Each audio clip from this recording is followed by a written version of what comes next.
आज आप लिख दो कि अगले 3 साल में इस बिजनेस से मैं 5 करोड़ कमाऊंगा, और उस लाइन को प्रूव करने के लिए अपने आप को जला दो। आप लिख दो और फिर उस लाइन को प्रूव करने के लिए अपने आप को मैं कहता हूं जला डालो। प्रैक्टिस का बहुत बड़ा खेल है। प्रैक्टिस से बड़े बड़े पहाड़ हिट गए। मैं एक कहानी सुना रहा था उस दिन भी किसी को, पाब्लो पिकासो की। पाब्लो पिकासो दुनिया के सर्वश्रेष्ठ पेंटर हुए। एमएफ हुसैन से भी बड़े पेंटर हुए Pablo Picasso.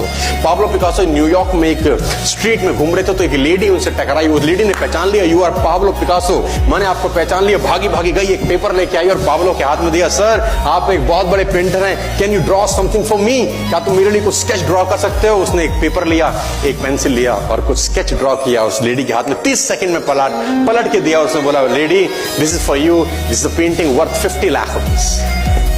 This painting cost 50 lakh rupees.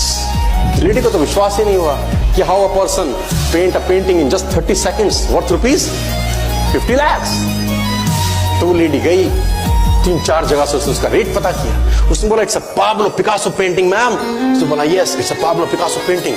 कितने का खरीदोगे? मैडम, कम से कम 50 लाख रुपए हम आपके दे सकते हैं इसके। Lady was shocked, my dear, she was shocked. 50 lakh रुपए की पेंटिंग 30 सेकंड में। उसने पता किया पाब्लो पिकासो कहां रहते हैं। ढूंढी ढूंढी ढूंढी, एग्जीबिशन कहीं थी पाब्लो पिकासो की। ढूंढते ढूंढते पाब्लो पिकासो के पास पहुंची। सर, आपने मुझे पहचाना, मैं वही लेडी हूं, मैं आपको मिली थी, आपने मेरे लिए एक पेंटिंग ड्रॉ करी थी 30 सेकंड में 50 लाख रुपए की। 50 लाख की है सर? उसने बोला, यस आई नो, मैंने बनाई है।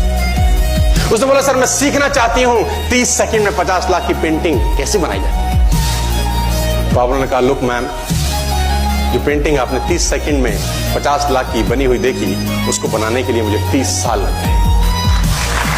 30 साल लग गए। प्रैक्टिस से दुनिया में बड़े बड़े कीर्तिमान होते हैं सर, और ये आपको जिंदगी में आसमान तक पहुंचा सकता है। आज मैं स्टेज पर हूं, करीब करीब मुझे 15 बरस हो गए बोलते हैं। पहली बार जब मैं स्टेज पर आया, मेरे पैर लड़खड़ाते थे, शिवरिंग होता था मुझे। वहीं कहीं कोने में फिक्की ऑडिटोरियम में मैं पहली बार एक अंग्रेज को सुना था। आज से मैंने करीब करीब 18 साल पहले। एक कंपनी थी इंडिया से बाहर की, नेटवर्क मार्केटिंग करती है, नाम नहीं ले सकता। तो वहां बैठा था, पीछे 660 लोगों की सीटिंग थी। मुझे मेरी मासी जी का एक बेटा है, वो मुझको लेके गया उस कंपनी के सेमिनार के अंदर। कहीं पीछे रो में मुझे जगह मिली। 30 रुपए का टिकट था उसका, मुझे आज भी याद है, 20 बरस पहले, 18 बरस पहले। और मैं पीछे की पंक्ति में बैठ के उस अंग्रेज को सुन रहा था। जैसे ही वो अंग्रेज आया, लोग खड़े हो गए, तालियां बजाने लगे, उसकी सीटियां उनके हाथ में थी, विसल करने लगे, झंडे लहराने लगे। मैं वहां बैठा सोच रहा था कि सोनू शर्मा, तेरी जिंदगी में कभी ऐसा हो सकता है? तू तो स्टेज पे जाएगा, तेरे तो पैर कांपते हैं। मैं शाही आदमी था, बोला नहीं जाता था, बात नहीं करी जाती थी, लेकिन प्रैक्टिस प्रैक्टिस प्रैक्टिस और प्रैक्टिस।